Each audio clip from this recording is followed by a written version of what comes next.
உங்கள் எல்லாத்துக்கும் வணக்கம். நான் உங்கள் முத்துப்பிரகாசம் பேசுகிறேன். நான் இன்றைக்கி பேசுகிற டாபிக் பேர் எதை பற்றி பேச போகிறோம் நீங்கள் எல்லோரும் பார்த்துட்ருக்கீங்க.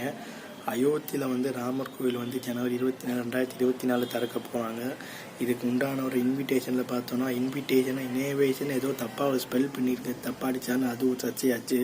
சரி, ஓகே, சரி போக அவங்களுக்கெல்லாம் தெரிஞ்ச ஆங்கிலம் அவ்வளோதான். சரி, அந்த ஆங்கிலமாக தெரிஞ்சிருக்கேன்ட்டு நம்ம சந்தோஷப்பட்டு போக வேண்டியதான். ஸோ இதில் என்ன நடக்க போகுது, ஒவ்வொரு பெரிய இந்தியாவில் இருக்கக்கூடிய விஐபி நம்ம ரஜினிகாந்த் அவர்களுக்கு பார்த்தோன்னா அயோத்தி வருவது கோயில் அழைப்புதல் கொடுத்துருக்காங்க. மறைந்த முன்னாள் முதலமைச்சராக இருக்கக்கூடிய ஐயா கலைஞர் ஐயா வீட்டுக்கும் போய் அழைப்புதல் கொடுத்துருக்காங்க. அதுக்கப்புறம் பழனிசாமி ஐயா, அதுக்கப்புறம் பல விஐபிகளுக்கு அழைப்பு கொடுக்கப்பட்டிருக்குது.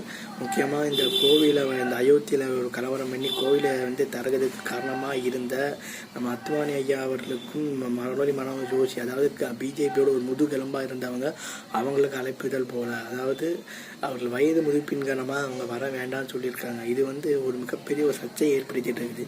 ஏன்னா ஏற்கனவே ஆர்எஸ்எஸ்க்கும் மோடிக்கும் ஒரு உள்போர் போயிடுது, அதாவது இப்போ பனிப்போர் போயிட்டு இருக்குது.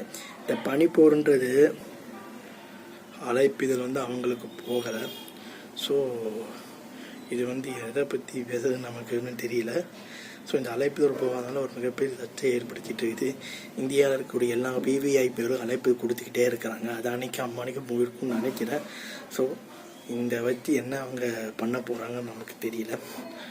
சில பேர் சொல்லிட்டாங்க, எதிர்கட்சிகள் சொல்லிட்டு இருக்கிறாங்க, இதை வச்சு என்ன கலவரம் பண்ண போகிறாங்கன்னு தெரியல. எதாக இருந்தாலும் மக்கள் இதை பார்த்துக்கிட்டே தான் இருக்கிறாங்க. இந்த அயோத்தி ராமர் கோவில் திறந்தால் திருப்பதி வெங்கடாஜலபதிக்கு வசூல் குறையும்ட்டு சில பேரும் சொல்லிக்கிட்டு இருக்கிறாங்க. அப்படி ஆனால் ஆந்திராவுக்கு கொஞ்சம் பொருளாதாரத்தில் பின்னாடியும் வரக்கூடுன்றாங்க சில பேரோட கருத்து தான். அதுவும் திருப்பதியும் நல்ல வருமானம் கிடைக்கும், அயோத்திக்கு நல்ல வருமானம் கிடைக்கும்னு நானும் ஆசைப்பட்றேன்.